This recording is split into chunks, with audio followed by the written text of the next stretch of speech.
Good morning, River of Life. We are so excited to be with you today and pleased to be with Peyton and Clover, such long-standing friends. Feels like we've known them forever. And just such a privilege to be able to share in the church where they're ministering today. We follow you on Facebook. We're seeing all the wonderful things that the Lord does through you in community, and are just really happy for the privilege to get to be part of that somewhat in some small way this morning. It's also a happy Mother's Day to everyone. I hope that the message that I have to share today will minister to you personally, especially that you will come away with extravagant faith for extravagant promise, and that you would have a fresh look into that side of God that is compassionate and kind and even says, please. And this is what my sharing this morning is titled, When God Says, Please. I have to acknowledge my Sunday school teacher before I even begin to share with you today. The topic of this sermon is something that came to us in a Sunday school class that he was leading. And he's a Bible scholar, so he knows a whole lot about language and the text. And he shared one morning with us about when God says, please. And so I've enlarged on that a little bit. Gary Martindale, if you see this, thank you again. And just trust that the anointing that was on his words that morning in our brief devotional will flow into what we do today at River of Life Church. I'm really excited about getting to share this with you. A couple of years ago, a friend and I strolled through the neighborhood where our family lived in Chicago, where I took this picture. The yellow brick house was ours, and the red brick one was Layla's family home. I don't know that I would be here with you today if Layla hadn't first initiated friendship with me. We were church planting in Chicago when we moved into the community where we would serve. And frankly, the first time I saw my Muslim neighbor was the first time I had ever seen any Muslim at all. Even as a church planter, I didn't think for a second that Layla and I would ever have anything to do with each other. She was just so not part of any world I had ever thought I would know. But one afternoon, I stepped out into our bungalow's teeny backyard and I heard her call my name. "Hi, Linda," she said, and I answered, "Yes." I was a bit startled. "Would you mind if I came into your backyard to pick the grape leaves that are growing on your side of the fence? The ones on my side are too big and quite tough, but the ones on your side are young and perfect for cooking." Okay, well, if I weren't so tongue-tied, I might have answered that I thought the vine which had overtaken our chain link fence was actually weeds. I never imagined grapevines being part of my teeny urban jungle.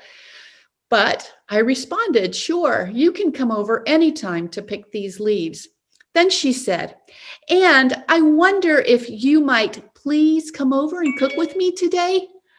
I'll shorten this precious, very long story to say that on that day, Layla and I became very close friends. And over the next few years, her family and mine became also very close. I had no idea at that time that the Lord would use our neighbors from afar to prime our hearts for the passion that to this day wakes with us in the morning and puts us to sleep at night. That special friendship that grew from Layla's invitation prepared our hearts for the day that God would ask us to serve in the Muslim world. In August of 1995, we landed in Islamabad, Pakistan. Less than a week after our arrival there, we had registered our kids in international school and found ourselves sitting in classrooms of our own. We were starting to learn Urdu. It was the second day of class, and we still hadn't figured out how to say please in Urdu. When I asked Miss Zahida for the right word so that Mark and I could know how to politely make this city our new home, because we were struggling even to know how to buy vegetables or anything, because we didn't know how to say please. She explained to the class that there's really no single word for our English please in Urdu. Mark and I thought then that we might not ever say please in that language, but we would sure learn how to mean it. Our pleases would hinge on verb endings that would, in a very specially polite way, entreat, or invite someone to do something without using the word please. So if you were to come to our house and we were to offer you a seat, the equivalent of please have a seat might have sounded more like, I kindly, lovingly invite you to sit in the midst of us, most honorable, deserving guest. Our teachers had a lot of fun with that. They knew it was not what we were used to, and so they exaggerated it to the max. In the Old Testament Hebrew, something similar happens. Not the exaggeration part, but the please part. There is what is called a deferential particle of entreaty. And I'm sorry, I'm kind of a grammar Nazi. I am an English person who loves language and grammar, so this really is interesting to me. You'll just have to endure this little piece, but listen carefully because it really is important to the rest of what we share today. Anyway, this grammar piece is a one-syllable na suffix that adds a special politeness to a request or a command when it's used correctly. It gets a bit lost in our English Bible translations, but it's present in the original Hebrew. It's common enough too. It shows up about 400 times in the Old Testament, and that is 60 times in the book of Genesis. But guess what? It's only used by God or Yahweh 4 times in the entire Old Testament. Now, does that pique your interest? 3 of the 4 times Yahweh uses it are with Abram. God's please. It's got to be good, right? Who ever heard of God saying please before? So let's take a look. Before we get to the place where Yahweh says please to Abram, we need to recall a bit of Abram's story that dates way back about 2,000 years when Adam and Eve's disobedience ushered in everyone's need for a savior. After Adam and Eve eat from the Garden of Eden's forbidden tree, Yahweh shows up. He briefly interrogates humankind's first couple. He's well aware of their explanations and knows that they'll point to Satan. Even before Yahweh details the consequences Adam and Eve have to face for their disobedience, he squares off with Satan and tells him the means by which justice will prevail. I will put enmity between you and the woman, and between your seed and her seed. He shall bruise your head, and you shall bruise his heel. This is the initial utterance of God's redemptive plan, which involves divine intervention into humankind's lineage with the birth of a savior, who we know is Jesus. Yes, Jesus, the Son of God himself, who will ultimately, through a woman's seed, conquer Satan, defeat all his schemes, and restore believing humans to right relationship with him for all of eternity. Fast forward to Genesis 12, again, almost 2,000 years later. God's redemption plan is in full throttle when he covenants with Abram, when he assures him that if he will leave his father's household and go to a land that he will show him, he will make him into a great nation and he will bless all peoples on earth through him. Now, because we have the text, we know that this agent of blessing is Jesus, right? What an extravagant promise. Abram has no way of understanding this yet, but he does have faith. He obeys and he leaves Haran, the place of his father's household. He takes his wife Sarah with him, along with his nephew Lot and all of their households. So really a lot of people. So he and all of these people, they travel long and hard, and a lot happens along the way. He, Sarah, and Lot have journeyed through huge, rugged territories, through Canaan, which is the land that Yahweh has promised to Abram in the first place, then to Egypt because of famine. We know he makes some pretty lame mistakes in Egypt, don't we? He, Sarah, and Lot then return to Canaan, to Bethel, where by this time he and Lot have had to separate in order to keep from fighting over all the property they've accrued in their lengthy journeys. A lot of time has passed. Abram gives Lot the first choice of where he'll settle in Canaan. Right from under Abram's nose, Lot chooses the most promising of land prospects, leaving Abram to settle with what's left. That's where Abram is right now. He's pondering a long season of difficult travel. He's regretting some really bad choices he's made in Egypt along the way, and he's pondering his less than best options for the future. Abram finds himself starting life over in a sense. He's still childless, and he's not really that blessed yet when Yahweh shows up again. And this is where he says, please, for the very first time. Now picture this with me. Please, I'll say please. Our man of great faith, according to the scriptures, is back in Canaan. He's feeling exhausted, desolate, and doubtful. Yahweh himself then appears, maybe right next to him, maybe facing him, maybe gently touching the bottom of Abram's chin and lifting it with that curved forefinger as to gently urge his eyesight upward so that he can see what God has for him. And then he entreats Abram with deference that soothes Abram's hurts. He looks past his weaknesses and all of his discouragement and says, please, Abram, will you read this with me together this morning? It's recorded in Genesis 13, 14, and 15. Together, let's read. Please look around from where you are to the north and to the south, to the east and to the west.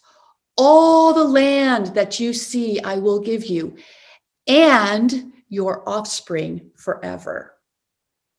Yahweh's please lovingly reassures and re-invites Abram into extravagant faith for the extravagant promise God made to him way back when he still lived with his father's household. And yes, promise that you and I are also a part of. As proof of that promise, and by God's plan, he makes us agents of it. And what a wonderful thing that is.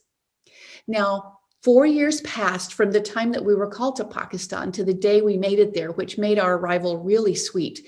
It didn't take long, though, to see that sweet was only one part of the picture. One of the hardest things that I've ever had to spiritually navigate is that in most places where I would stand in Pakistan, as far as my eye could see, to the north, to the south, to the east, or to the west, I knew that I was one of a very small handful of Christians at best. That literally 99% of everyone I could see in any of my surroundings would be lost. Not only were there so few Christians and so many Muslims, but what we were there to do was against the law. We were watched closely. I recall the time that our 7-year-old daughter's phone conversation with her school friend was interrupted by a voice that told her to stop playing with the phone, please, because we were messing with his recording.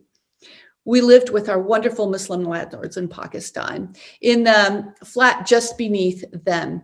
I remember the day I just wanted to worship out loud. So I stuffed our utility pipes with rags so that sound wouldn't travel up to where our landlord's flat. I didn't want to offend them, and I wasn't sure if I might by worshiping loudly on our flat. Well, don't judge me now, because back then, the Gaither tape that I slipped into the player ran out with the old chorus. Some of you might know, it is no secret what God can do. And all I felt was gagged. I still feel the torture of that, the heartache of seeing firsthand the lostness of too many really good people and experiencing firsthand the suffocating chokehold their religion held against the truth of God's promise was utterly devastating to me. And by any visible means, everything felt hopeless. But that extravagant promise, right? It assured us that then, just as it does now, that God wills that every Muslim know the truth about Jesus. And that's who he called us to. Now, there's a whole lot of assurance and joy in that.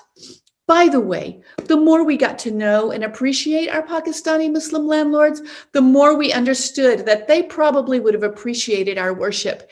I just hadn't known that when I muted our pipes. And that's a sweet story that we could tell another day.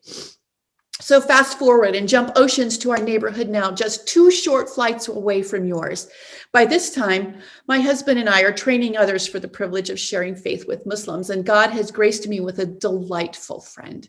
She's an exchange student from the company where we were serving. I'll call her Lovely, because she is. One day, she and my daughters and I were having breakfast in this fun restaurant when Lovely point blank, out of the blue, asked me if she could come to church with me on Sunday. Frankly, I was terrified. If she had asked me if I would take her to church in Pakistan, where I was living before, I might have said yes, but it would have been fraught with problems.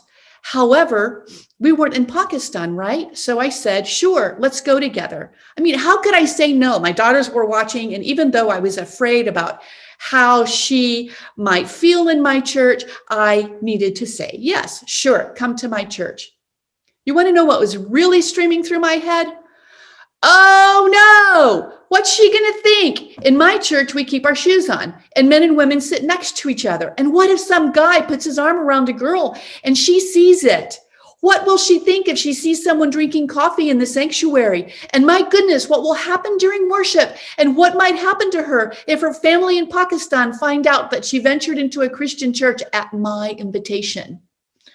Well, the next Sunday, I picked Lovely up from her dorm and I brought her to my church. So we both sit on the 3rd row so that she won't be distracted by the things going on behind her. I'm just nervous about what she'll see. We begin to sing songs in church and she sings along.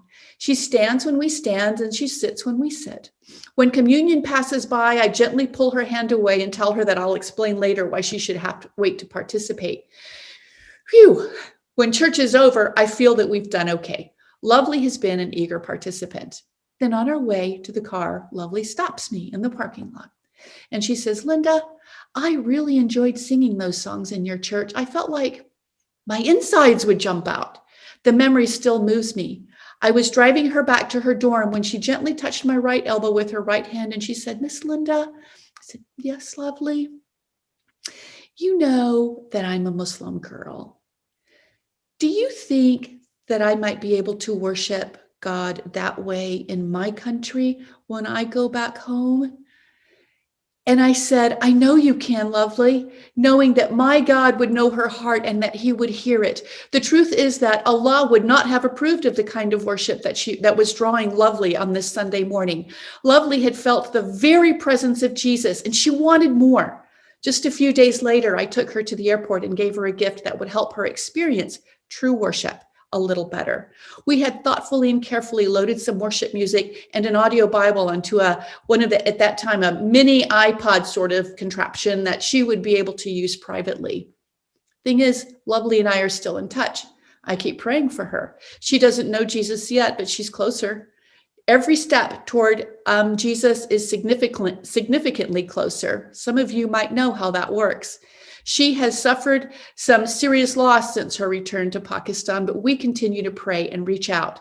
She is the embodiment, in a way, of God's extravagant promise, reachable beyond my expectations and living proof of God's loving pursuit.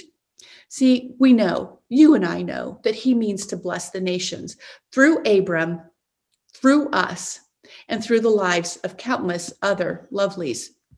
Today, Yahweh says to all of us, please look around to the north, to the south, to the east, and to the west. Look with extravagant faith for extravagant promise, because God's will is that Muslims, our neighbors near and far, know the truth about Jesus. Back to Abram.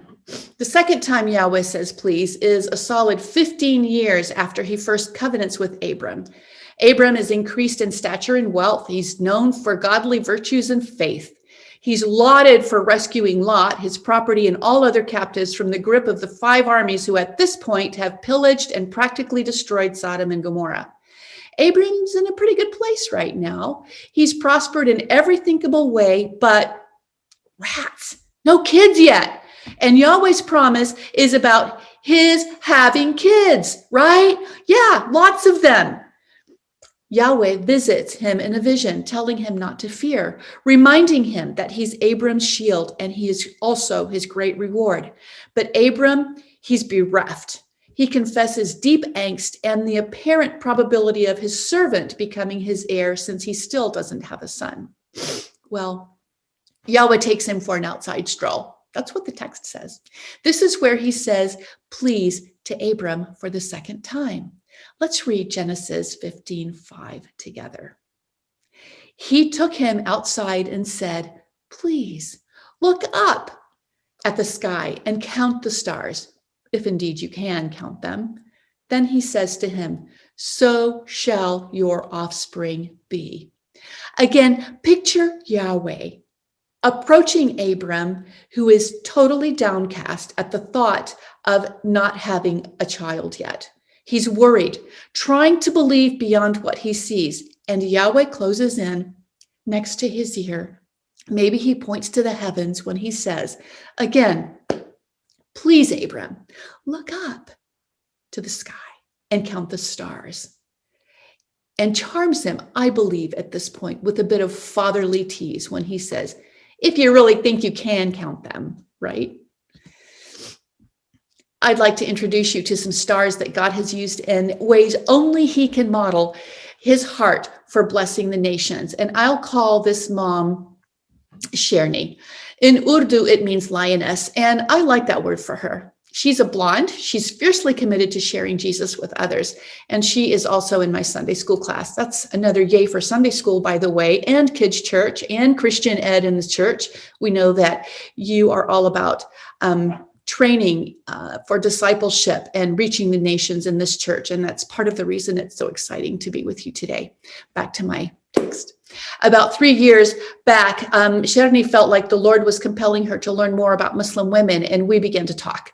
She really bought into the say hello message and was determined to begin meaningful conversations and relationships with Muslims so that they might have at least a chance, a crack at getting to know Jesus.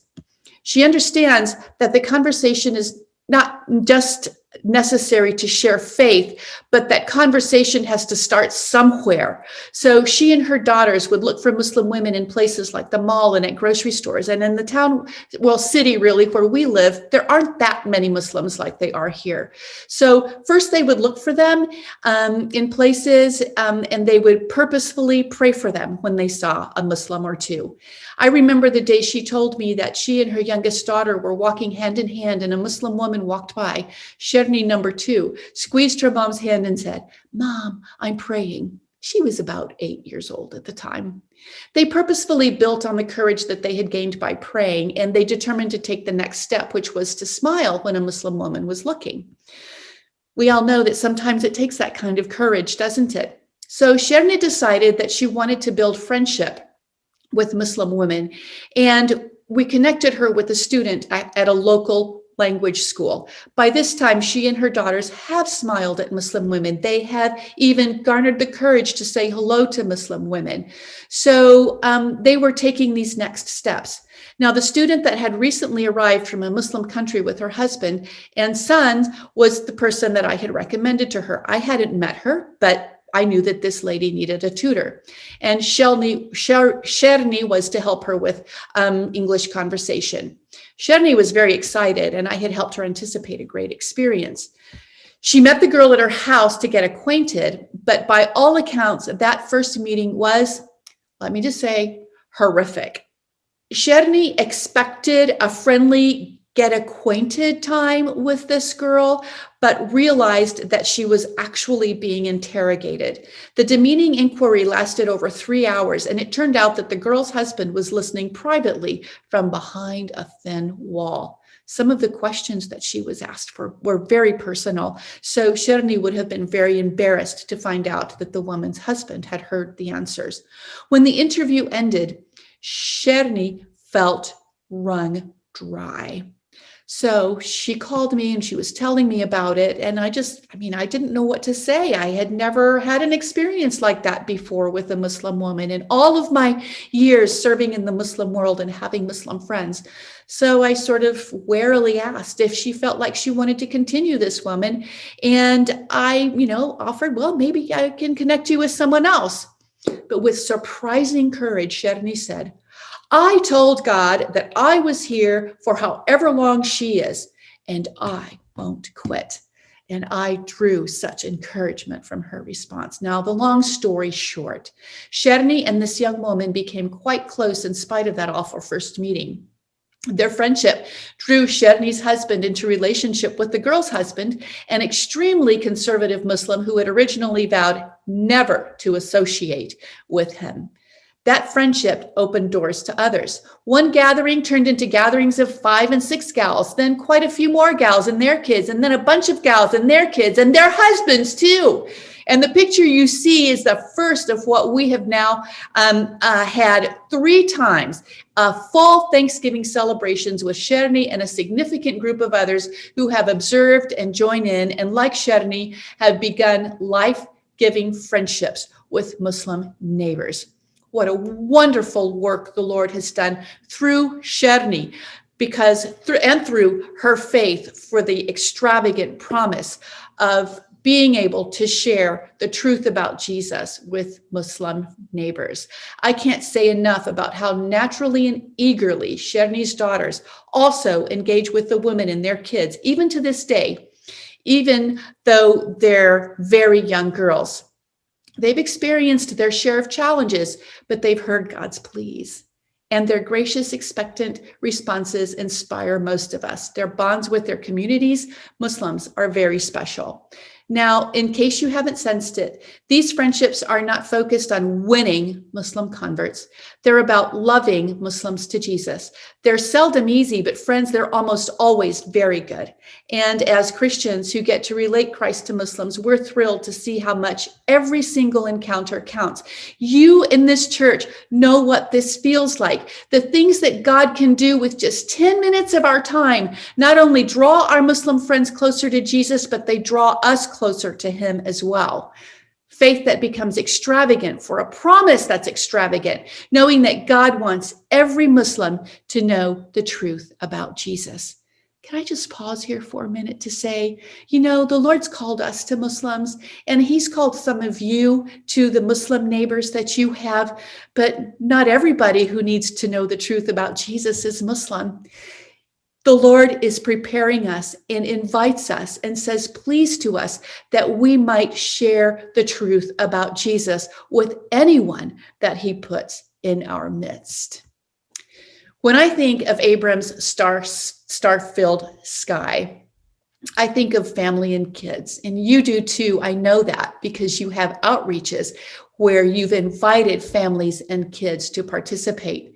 I'm really thankful that this church has already understood the concept of friendship and sharing faith with Muslims who have never heard the truth and others who need encouragement or have never heard the truth about Jesus.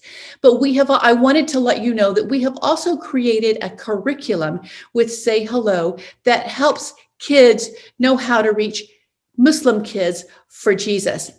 Also, not just Muslim kids, but friends in general who need to know and see Jesus in the lives of our children and to hear about him through their lips.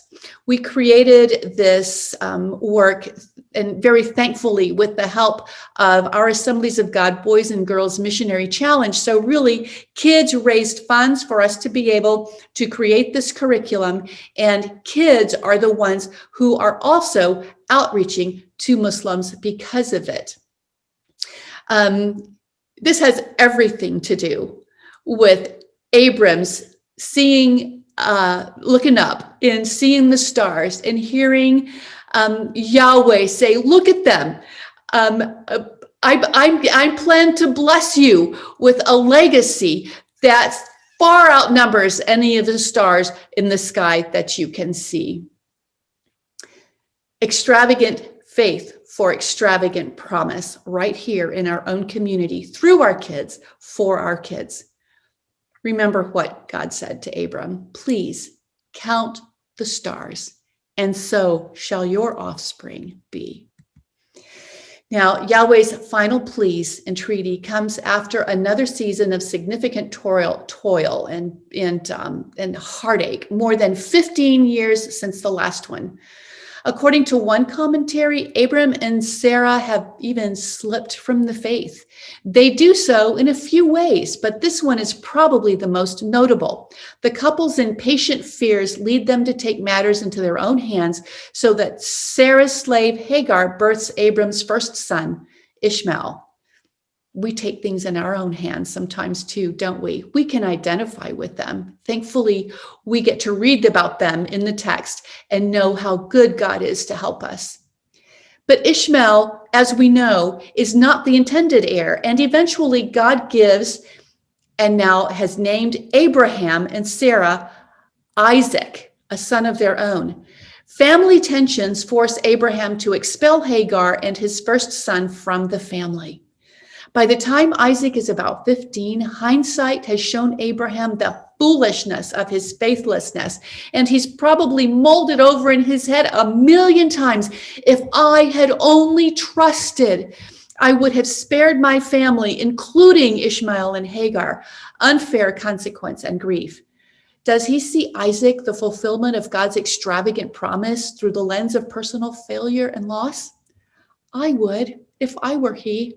Certainly, he's not going to do anything to spoil the gift that God has given him now. And God entreats him with the third, please. Please read with me. Then God said, please take your son, your only son, whom you love, Isaac, and go to the region of Moriah. Sacrifice him there as a burnt offering on a mountain that I will show you.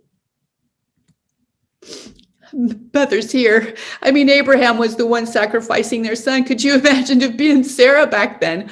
Oh my goodness. This whole scene is just so totally wrong. And Jesus comes in and offers a solution. I'd like to tell you about another time that Jesus offers a solution, and we'll get into that solution as we move on a little bit toward the end. Magda is an Iranian mother who accepted Jesus when she was about 12 with her entire Muslim family. This family were part of a church plant that became some of the early members of the Assemblies of God Church in Tehran, Iran. I was on a streetcar with Magda in Istanbul, Turkey, when she shared her story with me. We had just met and we were going to spend the day together. I think that even Peyton and Clover might know who Magda is and will be able to identify with this story well. Magda fell in love with the Muslim boy in the church who everyone thought had become a Christian. When they got married, he began to mistreat her and began calling her an infidel and an apostate because she'd left Islam. He kept threatening to report her and her family to the Islamic authorities so they could be hung for being Christians. Though he was not really a practicing Muslim, he would deliberately recite verses from the Quran every night in a loud voice just to annoy her, terrified her. In the midst of her sadness, Magda was very happy when she became pregnant and she gave birth to a daughter. Now, her husband had become increasingly hardened. He kicked them out of the house when the baby was about 4.5 months old.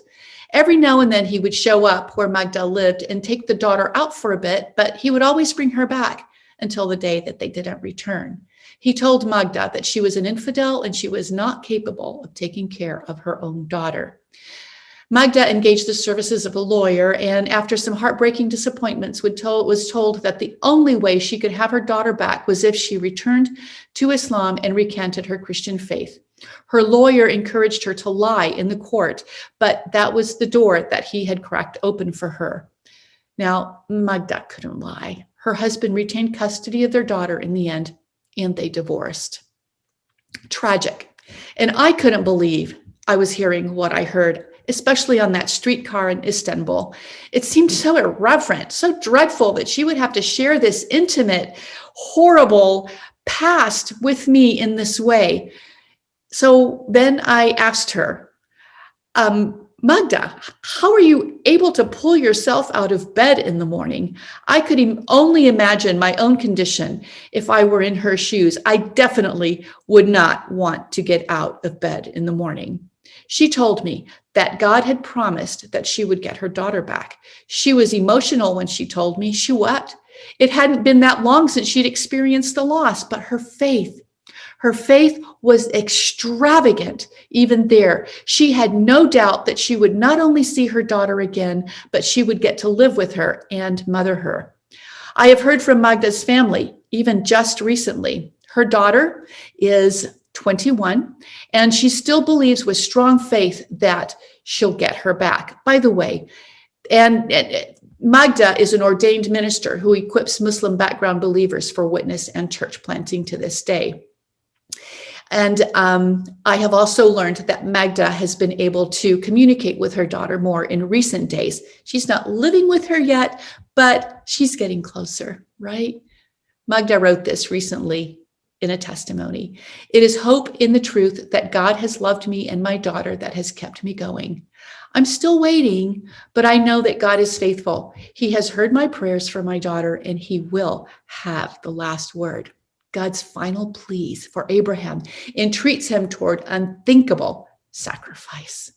God says, please, Abraham, take your only son and sacrifice him. It's almost as if Yahweh's pleas were laden with personal empathy and grief, because he knows full well the pain of what he's asking Abraham to do. Through Abraham, Yahweh anticipates his own impending sacrifice when his son Jesus will die on the sinner's cross. And what does Abraham do? We know, right? He obeys with extravagant faith because of God's extravagant promise. God will provide the lamb, he assures his inquisitive son. He then binds him and lays him on the altar on top of the wood that will burn. He takes the knife, and just as it's about to fall, the angel of the Lord stops him. Don't lay a hand on the boy, he says. Abraham looks up again, sees a ram stuck in a thicket, and sacrifices the ram instead of Isaac. With every pleas, God entreats Abraham to have extravagant faith for extravagant promise. What makes his pleas so important is that when he entreats Abraham, it's for the sake of blessing that features us. When he entreats Abraham to look far and wide, and when he asks him to count the stars, those promises are about us. And they are for us too, because as part of the blessing, we are also its agents, privileged to spread it to the north and to the south, to the east and to the west, to populate heaven with its great news, Christ's invitation to abide with him forever. Is God saying please to you today? Is he nudging you personally this morning, asking you to exercise extravagant faith for extravagant promise? Maybe he's opening your eyes and heart to the 1.6 billion Muslims who perish without an inkling of the blessing that God wants to offer them. Maybe he's opening your eyes to a neighbor who lives very close and needs to know the truth about Jesus. Is he saying, please? The hope that is in you is meant to be shared? Is he saying, please look to the north, the south, the east, and the west? Is he filling your heart with hope for Muslims in your community and perhaps other ones, maybe far away? Is he saying, please give your children? Because he knows that the forwarding of God's blessing to future generations depends exclusively upon their having extravagant faith for extravagant blessing. Romans 4:16 reminds every Christ follower that Abraham is the spiritual father of us all. The please he spoke to him is the please that he speaks to us today. How will you respond?